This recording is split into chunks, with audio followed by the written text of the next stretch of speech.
Hi friends, ಭಗವದ್ಗೀತೆನ religious ಆ್ಯಂಗಲಲ್ಲಿ ಅಲ್ಲದೆ ಒಬ್ಬ common man ಇಲ್ಲ ವಿಮೆನ್ನ ಲೈಫಲ್ಲಿ ಹೇಗೆ ಉಪಯೋಗ ಆಗುತ್ತೆ ಅಂತ ಕೇಳಿದ್ರೆ ಆ ಪ್ರಶ್ನೆಗೆ ಉತ್ತರನೇ ಈ ವಿಡಿಯೋ.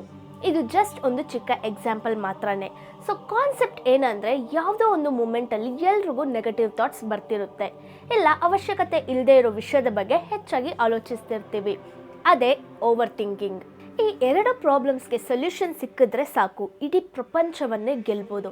ಯಾಕಂದರೆ ಮನಃಶಾಂತಿ ಇರೋ ವ್ಯಕ್ತಿ ಏನನ್ನ ಬೇಕಾದರೂ ಸಾಧಿಸ್ತಾರೆ.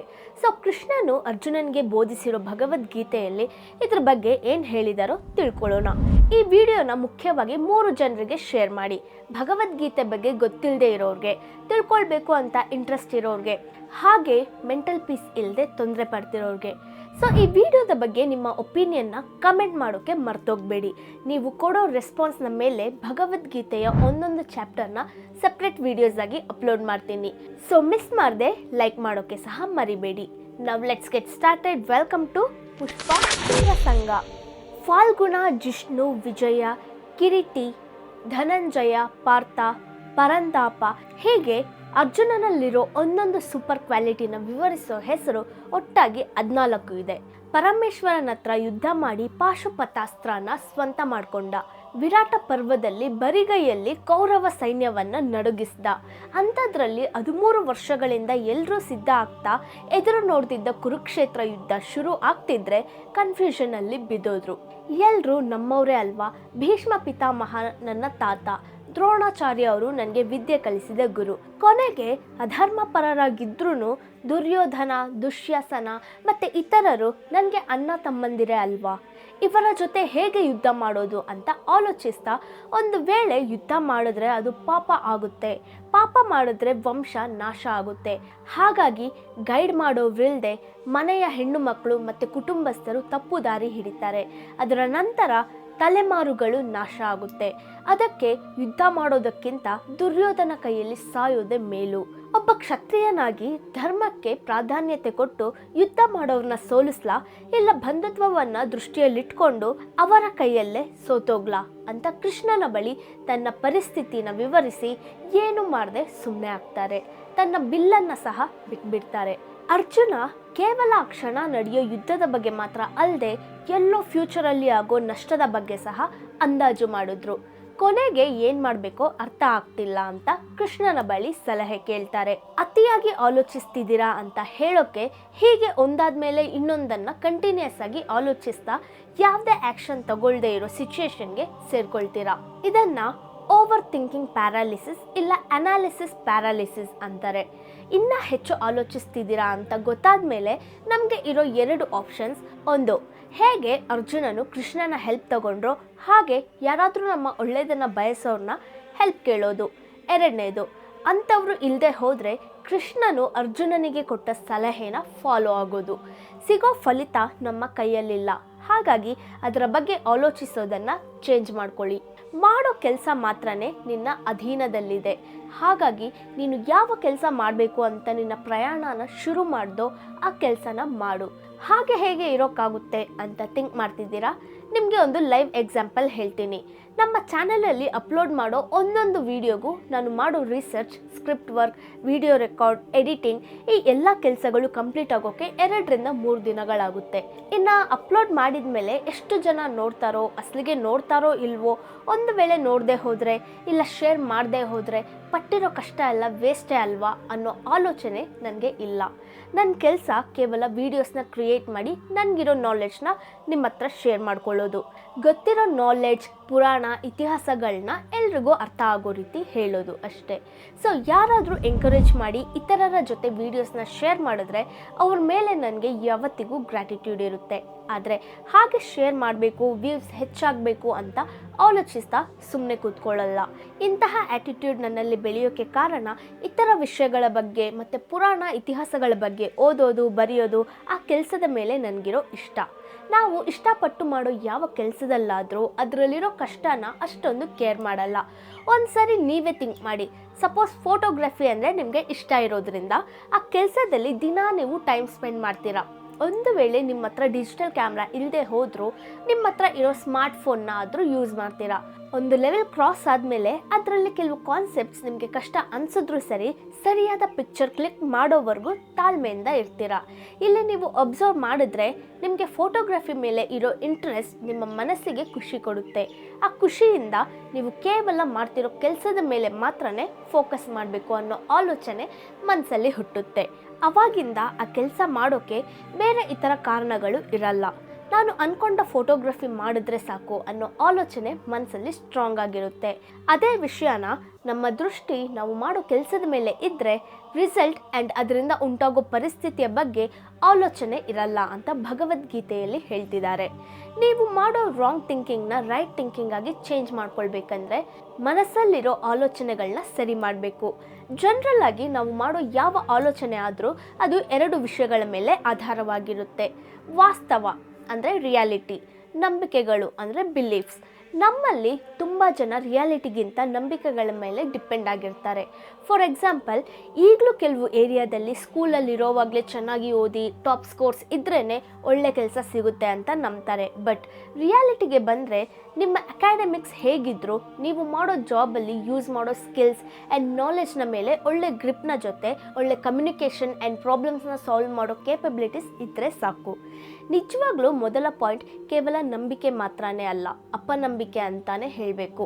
ಪ್ರತಿ ವಿಷಯದಲ್ಲಿ ಹೀಗೆ ಫ್ಯಾಕ್ಟ್ಸ್ನ ಮೇಲೆ ಆಧಾರವಾದ ರಿಯಾಲಿಟಿನ ಅರ್ಥ ಮಾಡಿಕೊಂಡ್ರೆ ಮನಸ್ಸಲ್ಲಿ ನಿಮಗೆ ಕೇಳಿಸೋ ಇನ್ನರ್ ವಾಯ್ಸ್ ಪಾಸಿಟಿವ್ ಆಗಿರುತ್ತೆ. ಮನುಷ್ಯನಿಗೆ ಇರೋ ನಂಬಿಕೆಗಳು ಕೆಲವು ವರ್ಷಗಳಿಂದ ಮನಸ್ಸಲ್ಲಿ ರಿಪೀಟೆಡ್ ಆಗಿ ಬಂದ ಆಲೋಚನೆಗಳ ಮೂಲಕ ಏರ್ಪಟ್ಟ ಅಭಿಪ್ರಾಯಗಳು. ಅವು ನಿಜ ಅಲ್ಲ ಅಂತ ಗೊತ್ತಾದ ತಕ್ಷಣ ರಿಯಾಲಿಟಿನ ಅಕ್ಸೆಪ್ಟ್ ಮಾಡ್ಕೊಳ್ಳೋಕೆ ಕಷ್ಟ ಅನಿಸುತ್ತೆ. ಹೇಗೆ ಅರ್ಜುನನು ಎಲ್ಲ ಗೊತ್ತಿದ್ದ ಕೃಷ್ಣನನ್ನು ಆಶ್ರಯಿಸಿದ್ರೋ ಅದೇ ರೀತಿ ನೀವು ಸಹ ಯಾವ ವಿಷಯದಲ್ಲಿ ರಿಯಾಲಿಟಿ ಗೊತ್ತಾಗಬೇಕು ಅಂತ ಎಕ್ಸ್ಪೆಕ್ಟ್ ಮಾಡ್ತಿದ್ದೀರೋ ಅದರಲ್ಲಿ ನಾಲೆಡ್ಜ್ ಇರೋರ ಹತ್ರ ಹೆಚ್ಚು ಟೈಮ್ ಸ್ಪೆಂಡ್ ಮಾಡ್ತಾ ಅವರ ಎಕ್ಸ್ಪೀರಿಯನ್ಸಸ್ ಬಗ್ಗೆ ಮಾತಾಡಿ. ನಿಮಗೆ ಪರಿಚಯ ಇರೋ ವ್ಯಕ್ತಿಗಳು ಅವರ ಎಕ್ಸ್ಪೀರಿಯನ್ಸ್ನ ಶೇರ್ ಮಾಡಿದಾಗ ಆ ರಿಯಾಲಿಟಿನ ಮನಸ್ಸು ತುಂಬ ಬೇಗ ಅಕ್ಸೆಪ್ಟ್ ಮಾಡುತ್ತೆ. ಅಲ್ಲಿಂದ ನಿಮ್ಮ ಮಾನಸಿಕವಾಗಿ ಸ್ಟ್ರಾಂಗ್ ಮಾಡೋಕ್ಕೆ ನಿಮ್ಮ ಮನಸ್ಸನ್ನು ಮಿತ್ರನಾಗಿ ಚೇಂಜ್ ಮಾಡ್ಕೊಳ್ಬೇಕು ಅನ್ನೋ ಪಾಯಿಂಟ್ನ ಫಾಲೋ ಮಾಡೋರಾಗಿರ್ತೀರ. ತುಂಬ ಜನ ಮಾಡೋ ಮಿಸ್ಟೇಕ್ಸ್ ಏನಂದರೆ, ಒಂದು ವಿಷಯದ ಬಗ್ಗೆ ಓವರ್ ಥಿಂಕ್ ಮಾಡಿದಾಗ ಇಲ್ಲ ಮನಸ್ಸಲ್ಲಿ ನೆಗೆಟಿವ್ ಥಾಟ್ ಇರೋವಾಗ ಆ ಆಲೋಚನೆಗಳ ಬಗ್ಗೆ ಯಾರಿಗೂ ಹೇಳದೆ ಅವರ ಮನಸ್ಸಲ್ಲೇ ಇಟ್ಕೊಂಡು ಬಾಧೆ ಪಡ್ತಿರ್ತಾರೆ. ಹೇಗೆ ಒಂದು ಎಕ್ಸ್ಪ್ಲೋಸಿವ್ ಫ್ಯೂಸ್ ಎಲ್ಲ ಉರಿದ ತಕ್ಷಣ ಬ್ಲಾಸ್ಟ್ ಆಗುತ್ತೋ ಅದೇ ರೀತಿ ನಮ್ಮ ಬ್ರೈನ್ ಸಹ ಒಂದು ಲಿಮಿಟ್ ಕ್ರಾಸ್ ಆದಮೇಲೆ ಒಂದು ಬ್ರೇಕ್ ಡೌನ್ ಒಳಗೆ ತಗೊಂಡೋಗುತ್ತೆ. ಮೆಂಟಲಿ ನಿಮ್ಮನ್ನ ವೀಕ್ ಮಾಡೋ ಯಾವ ಆಲೋಚನೆ ಆದರೂ ನಿಮಗೆ ವಿರೋಧಿ ಅನ್ನೋ ವಿಷಯನ ನೆನ್ಪಿಟ್ಕೊಳ್ಳಿ. ಈ ಪ್ರಪಂಚದಲ್ಲಿ ಮನುಷ್ಯ ಮಾತ್ರನೇ ತನಗಿರೋ ಎಮೋಷನ್ಸ್ ಎಲ್ಲವನ್ನ ಇತರ ಜೀವಿಗಳಿಗಿಂತ ಬೆಟರ್ ಆಗಿ ಎಕ್ಸ್ಪ್ರೆಸ್ ಮಾಡಬಲ್ಲ. ಕೋಪ, ಭಯ, ಬೇಜಾರು, ನಿರಾಸೆ ಹೀಗೆ ಮನಸ್ಸಲ್ಲಿ ಎಂತಹ ಎಮೋಷನ್ಸ್ ಆದರೂ ಆದಷ್ಟು ಬೇಗ ಅದನ್ನು ಎಕ್ಸ್ಪ್ರೆಸ್ ಮಾಡೋ ದಾರಿನ ಫೈಂಡ್ ಮಾಡಿ. ಕೆಲವು ಸರಿ ಹೀಗೆ ಎಮೋಷನ್ಸ್ನ ಎಕ್ಸ್ಪ್ರೆಸ್ ಮಾಡೋ ವಿಷಯದಲ್ಲಿ ನನಗೆ ಎಷ್ಟು ಹರ್ಟ್ ಆದರೂ ನಾನು ಅಳಲ್ಲ ಅಂತ ಅಂದ್ಕೊಳ್ತಾರೆ. ಅಳೋದು ಕೆಟ್ಟ ವಿಷಯ ಅಂತ, ಯಾರು ಅಳಲ್ವೋ ಅವರು ತುಂಬ ಸ್ಟ್ರಾಂಗ್ ಪರ್ಸನ್ ಅಂತ ಭಾವಿಸ್ತಾರೆ. ನಿಜವಾಗ್ಲೂ ಹಾಗೆ ಮಾಡೋದ್ರಿಂದ ನಿಮ್ಮನ್ನ ನೀವೇ ಮೆಂಟಲಿ ಡಿಸ್ಟರ್ಬ್ ಮಾಡ್ಕೊಳ್ತೀರಾ. ಜೀವನದಲ್ಲಿ ಸಂತೋಷ, ನೋವು ಎರಡೂ ಮುಖ್ಯನೇ. ಅಳು ಬಂದರೆ ಅದು ಬಿಡಿ, ತಪ್ಪೇನಿಲ್ಲ, ಬೇಜಾರು ಕಮ್ಮಿ ಆಗುತ್ತೆ. ಫಾರ್ ಎಕ್ಸಾಂಪಲ್, ಒಬ್ಬ ವ್ಯಕ್ತಿ ಇರ್ತಾನೆ. ಆ ವ್ಯಕ್ತಿ ಯಾವುದಾದ್ರೂ ವಿಷಯಕ್ಕೆ ಕೋಪ ಬಂದರೆ ಇತರರ ಮೇಲೆ ತೋರಿಸಿ ಎಲ್ಲಿ ಅವ್ರನ್ನ ಕಷ್ಟಪಡಿಸೋ ಸಿಚುಯೇಷನ್ ಬರುತ್ತೋ ಅಂತ ಆಲೋಚಿಸಿ ರೂಮಲ್ಲಿ ಒಂದು ಪಂಚಿಂಗ್ ಬ್ಯಾಗ್ನ ರೆಡಿ ಮಾಡಿಕೊಂಡು ಕೋಪ ಬಂದ ಪ್ರತಿ ಸರಿ ಒಂದು 10 ನಿಮಿಷ ಆ ಪಂಚಿಂಗ್ ಬ್ಯಾಗ್ ಹತ್ರ ಬಾಕ್ಸಿಂಗ್ ಮಾಡಿ ತನ್ನ ಕೋಪವನ್ನು ಪ್ರಾಡಕ್ಟಿವ್ ಆಗಿ ಎಕ್ಸ್ಪ್ರೆಸ್ ಮಾಡ್ತಾನೆ. ನಂತರ ಅವನನ್ನು ನೋವು ಮಾಡಿದ್ದ ವಿಷಯಗಳನ್ನ ಮರ್ತೋಗ್ತಾನೆ. ಸೊ ಆವಾಗಲೇ ಮನಸ್ಸಲ್ಲಿ ನಿಮಗೆ ತೊಂದರೆ ಕೊಡೋ ಎಮೋಷನ್ಸ್ನ ಆದಷ್ಟು ಬೇಗ ಎಕ್ಸ್ಪ್ರೆಸ್ ಮಾಡೋದು ನಿಮ್ಮ ಮಾನಸಿಕ ಆರೋಗ್ಯಕ್ಕೆ ಎಷ್ಟೋ ಒಳ್ಳೆಯದು. ಆವಾಗ ಯಾರೋ ಏನೋ ಹೇಳಿದ್ರು ಅಂತ, ಬೇಜಾರಾಗೋ ರೀತಿ ಮಾತಾಡಿದ್ರು ಅಂತ ಅದನ್ನೇ ಆಲೋಚಿಸ್ತಿರ್ತೀರ. ಪ್ರಪಂಚದಲ್ಲಿ ಎಲ್ಲರೂ ನಮಗೆ ಅನುಕೂಲವಾಗಿ ಪ್ರವರ್ತಿಸೋರಿರಲ್ಲ. ಕೆಲವು ಸರಿ ಆ ಅಪೋಸ್ ಮಾಡೋರು ನಿಮ್ಮ ಮನೆಯವರೇ ಆಗಿರ್ಬೋದು. ಮನೆಯವರು ಅಂದ ಕೂಡಲೇ ನನಗೆ ನೆನಪಾಯಿತು, ನಮ್ಮ ಮನೆಯವರೇ ನಮಗೆ ಗೊತ್ತಿರೋರೇ ನಮ್ಮನ್ನ ಹರ್ಟ್ ಮಾಡಿದ್ರೆ ಅದನ್ನು ಹೇಗೆ ಡೀಲ್ ಮಾಡಬೇಕು ಅನ್ನೋದ್ರ ಮೇಲೆ ನಾನು ಆಲ್ರೆಡಿ ಒಂದು ವಿಡಿಯೋ ಮಾಡಿದ್ದೀನಿ. ಅದರ ಲಿಂಕ್ನ ಡಿಸ್ಕ್ರಿಪ್ಷನಲ್ಲಿ ಕೊಟ್ಟಿರ್ತೀನಿ, ಮಿಸ್ ಮಾಡದೆ ನೋಡಿ, ಅಲ್ಲಿ ನಿಮಗೆ ಅದಕ್ಕೆ ಆನ್ಸರ್ ಸಿಗುತ್ತೆ. So coming to the topic, ನಿಮ್ಮ ಆಲೋಚನೆಗಳೆಲ್ಲ ಆ ಒಬ್ಬರ ಬಗ್ಗೆನೇ ಇರೋ ಹಾಗೆ ಆದರೆ ನೀವು ನಿಮ್ಮ ಬೆಲೆಯುಳ್ಳ ಟೈಮ್ನ ನೀವಂದರೆ ಇಷ್ಟ ಇಲ್ಲದೆ ಇರೋ ವ್ಯಕ್ತಿ ಮೇಲೆ ಸ್ಪೆಂಡ್ ಮಾಡ್ತಿದ್ದೀರಾ ಅಂತ ಅರ್ಥ. ಆಪೋಸಿಟ್ ಪರ್ಸನ್ ನನ್ನ ಅರ್ಥ ಮಾಡ್ಕೊಳ್ಬೇಕು, ನಾನು ಅವರಿಂದ ಪಡ್ತಿರೋ ಕಷ್ಟನ ಗುರುತಿಸಬೇಕು ಅಂತ ಅಂದ್ಕೊಳ್ತಿರೋದ್ರಿಂದ ನಿಮಗೆ ಯಾವ ರಿಸಲ್ಟ್ನೂ ಸಿಗಲ್ಲ. ನಿಮ್ಮ ಮನಸ್ಸಲ್ಲಿರೋ ಬೇಜಾರು ಕಡಿಮೆ ಆಗಬೇಕು ಅಂದರೆ 2 ಸೊಲ್ಯೂಷನ್ಸ್ ಇದೆ. ಒಂದು, ನೀವೇ ತಾಳ್ಮೆಯಿಂದ ಇದ್ದು ಆ ವ್ಯಕ್ತಿ ಜೊತೆ ಮಾತಾಡಿ ಪ್ರಾಬ್ಲಮ್ನ ಸಾಲ್ವ್ ಮಾಡ್ಕೊಳ್ಳೋದು. ಒಂದು ವೇಳೆ ಅರ್ಥ ಮಾಡ್ಕೊಳ್ದೇ ಇರೋರಾದರೆ ನೀವು ಚರ್ಚೆಗಳನ್ನ ನಡೆಸಿ ನಿಮ್ಮ ಟೈಮ್ನ ವೇಸ್ಟ್ ಮಾಡೋದನ್ನ ಚೇಂಜ್ ಮಾಡಬೇಕು. ಅದಕ್ಕೆ ಬದಲು ನಿಮ್ಮ ಮನಸ್ಸನ್ನು ಬೇರೆ ರೀತಿ ಟ್ರೈನ್ ಮಾಡಬೇಕು. ಈ ಪ್ರಪಂಚದಲ್ಲಿ ನನ್ನ ಬಿಹೇವಿಯರ್ಗೆ ಮಾತ್ರನೇ ನಾನು ರೆಸ್ಪಾನ್ಸಿಬಲ್ ಆಗಿರ್ತೀನಿ, ಆಪೋಸಿಟ್ ಪರ್ಸನ್ ನನ್ನ ಅರ್ಥ ಮಾಡ್ಕೊಳ್ತಾರೋ ಇಲ್ವೋ ಅನ್ನೋದನ್ನು ಅವ್ರಿಗೆ ಬಿಟ್ಬಿಡ್ತೀನಿ ಅಂತ ನಿಮಗೆ ನೀವು ಹೇಳ್ಕೊಳ್ಬೇಕು. ತುಂಬ ಜನ ಇಂತಹ ಸಿಚುಯೇಷನ್ಸಲ್ಲಿ ಹಾಗಾದರೆ ಅವರು ತೊಂದರೆ ಕೊಡ್ತಿದ್ರು ನಾನು ತಡ್ಕೊಳ್ತಾನೆ ಇರಬೇಕಾ ಅಂತ ಥಿಂಕ್ ಮಾಡ್ತಾರೆ. ಇಲ್ಲೇ ನೀವು ಅರ್ಥ ಮಾಡ್ಕೊಳ್ಬೇಕಾದ ವಿಷಯ ಒಂದಿದೆ. ಒಂದು ಫೋಟೋ ಕ್ಲಿಕ್ ಮಾಡೋವಾಗ ನಿಮಗೆ ಬೇಕಿರೋದನ್ನ ಮಾತ್ರ ಫೋಕಸ್ ಮಾಡಿ ಮಿಕ್ಕಿರೋದನ್ನ ಬ್ಲರ್ ಆಗೋ ರೀತಿ ಮಾಡ್ತೀರಾ ಅಲ್ವಾ? ಅದೇ ರೀತಿ ಜೀವನದಲ್ಲಿ ಸಹ ನಮಗೆ ಅವಶ್ಯಕತೆ ಇರೋ ವಿಷಯಗಳನ್ನ ಮಾತ್ರ ಫೋಕಸ್ ಮಾಡಿ ಉಳಿದಿರೋದನ್ನು ಕೇರ್ ಮಾಡದೆ ಇರೋಕ್ಕೆ ಅಭ್ಯಾಸ ಮಾಡ್ಕೊಳ್ಬೇಕು. ಸಿಂಪಲ್ ಆಗಿ ಹೇಳಬೇಕಂದ್ರೆ ನಿಮ್ಮ ಮನಸ್ಸನ್ನು ಪ್ರಾಡಕ್ಟಿವ್ ವಿಷಯದಲ್ಲಿ ಇನ್ವಾಲ್ವ್ ಆಗೋ ಹಾಗೆ ಮಾಡಬೇಕು. ಯಾವಾಗ ನಿಮ್ಮ ಮನಸ್ಸಿಗೆ ಯಾವುದೇ ರೀತಿಯ ಇನ್ವಾಲ್ವ್ಮೆಂಟ್ ಇರಲ್ವೋ ಆವಾಗ ಚಿಕ್ಕ ವಿಷಯ ಸಹ ದೊಡ್ಡದಾಗಿ ಕಾಣಿಸುತ್ತೆ. ಯಾವುದಾದ್ರೂ ಹಾಬೀಸ್ ಸೆಲೆಕ್ಟ್ ಮಾಡ್ಕೊಳ್ಳಿ, ಸ್ಕಿಲ್ಸ್ ಕಲ್ತ್ಕೊಳ್ಳೋ ಪ್ರಯತ್ನ ಮಾಡಿ, ನಿಮಗೆ ಅಂತ ಹೊಸ ಪ್ರಪಂಚನ ನೀವೇ ಸೃಷ್ಟಿಸ್ಕೊಳ್ಳಿ. ಆವಾಗ ನಿಮಗೆ ತೊಂದರೆ ಕೊಡೋರು ಎಷ್ಟು ಜನ ಇದ್ದರೂ ಅವರ ಮಾತುಗಳು, ಬಿಹೇವಿಯರ್ಸ್ ಎಲ್ಲ ಸಹ ನಿಮ್ಮ ಜೀವನದಲ್ಲಿ ಮ್ಯೂಟ್ ಮಾಡಿರೋ ವಿಡಿಯೋದ ರೀತಿ ಕಾಣಿಸುತ್ತೆ. ಹೀಗೆ ಪ್ರವರ್ತಿಸೋರಿಗೆ ವ್ಯವಸ್ಥಾತ್ಮಕ ಬುದ್ಧಿ ಇದೆ ಅಂತಾರೆ. ಇದನ್ನೆಲ್ಲ ಎಷ್ಟು ಟ್ರೈ ಮಾಡಿದ್ರು ರಿಸಲ್ಟ್ ಇಲ್ಲ ಅಂತ ಹೇಳೋರು ಇರ್ತಾರೆ. ಅಂಥವ್ರಿಗೆ ಈಸಿ ಸೊಲ್ಯೂಷನ್ ಮೆಡಿಟೇಷನ್. ನಾನು ಸುಮಾರು ವಿಡಿಯೋಸಲ್ಲಿ ಹೇಳಿರೋ ರೀತಿ ಮೆಡಿಟೇಷನಿಂದ ಲೆಕ್ಕವಿಲ್ಲದಷ್ಟು ಬೆನಿಫಿಟ್ಸ್ ಇರುತ್ತೆ. ಆದರೆ over thinking and negative thinking ಅಂತಹ ವಿಷಯಕ್ಕೆ ಬಂದರೆ ಮನೇಲಿರೋ ಕಸನ ತೆಗೆದು ಹೊರಗೆ ಬಿಸಾಕೋ ಹಾಗೆ ಮನಸ್ಸನ್ನು ಗಜಿಬಿಜಿ ಮಾಡೋ ಅನಾವಶ್ಯಕ ಆಲೋಚನೆಗಳೆಲ್ಲ ಕ್ಲಿಯರ್ ಆಗೋಗುತ್ತೆ.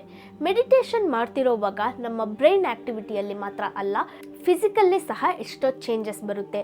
ಬ್ರೈನ್ಗೆ ಸಂಬಂಧಿಸಿರೋ ಆಲ್ಫಾ ವೇವ್ಸ್ ಹೆಚ್ಚಾಗೋದ್ರಿಂದ ಮನಸ್ಸಲ್ಲಿರೋ ನೆಗೆಟಿವಿಟಿ ಎಲ್ಲ ಕಡಿಮೆ ಆಗುತ್ತೆ. ಒಂದು 18 ವಾರಗಳವರೆಗೂ ಮೆಡಿಟೇಷನ್ ಮಾಡೋರಲ್ಲಿ ವಿಷಯಗಳನ್ನ ಕಲ್ತ್ಕೊಳ್ಳೋ ಕೆಪಾಸಿಟಿ, ಮೆಮೊರಿನ ಪ್ರಾಸೆಸ್ ಮಾಡೋದು, ಎಮೋಷನಲ್ ಕಂಟ್ರೋಲ್ ಇವೆಲ್ಲ ಹೆಚ್ಚಾಗುತ್ತೆ. ಫಿಟ್ನೆಸ್ ಅಂದ್ಕೂಡಲೇ ಫಿಸಿಕಲ್ ಬಾಡಿನ ಮೈಂಡಲ್ಲಿ ಇಟ್ಕೊಂಡು ಹೆಲ್ದಿ ಫುಡ್ ತಿನ್ನಬೇಕು, ಬಾಡಿಗೆ ಎಕ್ಸಸೈಸ್ ಅಂತಹ ರಿಫ್ರೆಶಿಂಗ್ ಆ್ಯಕ್ಟಿವಿಟಿ ಇರಬೇಕು ಅಂತ ಆಲೋಚಿಸ್ತಿರಲ್ಲ. ಅದರಿಂದ ನಿಮ್ಮ ಮೈಂಡ್ ಸಹ ಇಲ್ಲದೆ ಇರೋ ಆಲೋಚನೆಗಳು ಕೊಡೋ ಪ್ರೆಷರಿಂದ ಆಚೆ ಬೀಳುತ್ತೆ. ಆದರೆ ಪ್ರಾಬ್ಲಮ್ನ ತೀವ್ರತೆ ಹೆಚ್ಚಾಗಿರೋವಾಗ ನಿಮ್ಮ ಮೆಂಟಲ್ ಹೆಲ್ತ್ನ ಸರಿ ಮಾಡೋಕ್ಕೆ ಮೆಡಿಟೇಷನ್ ಯೂಸ್ ಆಗುತ್ತೆ. ನಿಮ್ಮ ಲೈಫಲ್ಲಿ ನೀವು ಫೇಸ್ ಮಾಡ್ತಿರೋ ಸಿಚುಯೇಷನ್ಸ್, ಇತರರಿಂದ ಆಗೋ ಬೇಜಾರು ಇವೆಲ್ಲವನ್ನು ಸ್ವಲ್ಪ ಆಫ್ಲೈನ್ ಮೋಡಲ್ಲಿ ಇಕ್ಕಿ ಕಂಪ್ಲೀಟಾಗಿ ಮನಃಶಾಂತಿನ ಎಕ್ಸ್ಪೀರಿಯನ್ಸ್ ಆಗೋ ಹಾಗೆ ಮಾಡುತ್ತೆ. ಸೊ ಮೆಡಿಟೇಷನ್ ಮಾಡೋದ್ರ ಮೂಲಕ ಓವರ್ ಥಿಂಕಿಂಗ್ ಆ್ಯಂಡ್ ನೆಗೆಟಿವ್ ಥಿಂಕಿಂಗ್ನಂತಹ ಪ್ರಾಬ್ಲಮ್ನ ಸಹ ಸಾಲ್ವ್ ಮಾಡ್ಕೊಳ್ಬೋದು ಅನ್ನೋದನ್ನ ಅರ್ಥ ಮಾಡ್ಕೊಳ್ಳಿ. ಅಂತಹ ಮೆಡಿಟೇಷನ್ನ ಒಬ್ಬರು ಹೇಗೆ ಸ್ಟಾರ್ಟ್ ಮಾಡಬೇಕು ಅಂತ ಆಲ್ರೆಡಿ ನಾನು ಮೆಡಿಟೇಷನ್ ಅನ್ನೋ ವಿಡಿಯೋ ಮಾಡಿದ್ದೀನಿ. ಅದರ ಲಿಂಕ್ನ ಸಹ ಡಿಸ್ಕ್ರಿಪ್ಷನಲ್ಲಿ ಕೊಟ್ಟಿರ್ತೀನಿ, ಮಿಸ್ ಮಾಡದೆ ನೋಡಿ, ತುಂಬ ಯೂಸ್ಫುಲ್ ಇರುತ್ತೆ. ಸೊ ಇದೇ ಇವತ್ತಿನ ವಿಡಿಯೋ. ಈ ವಿಡಿಯೋ ನಿಮಗೆ ಇಷ್ಟ ಆಗಿದ್ದರೆ ಪ್ಲೀಸ್ ಮಿಸ್ ಮಾಡದೆ ಲೈಕ್ ಮಾಡಿ. ನೀವು ಮಾಡೋ ಒಂದೊಂದು ಲೈಕ್ ನನ್ನ ತುಂಬ ಮೋಟಿವೇಟ್ ಮಾಡುತ್ತೆ, ಈ ವಿಡಿಯೋ ಇನ್ನಷ್ಟು ಜನರಿಗೆ ರೀಚ್ ಆಗೋಕ್ಕೆ ಹೆಲ್ಪ್ ಮಾಡುತ್ತೆ.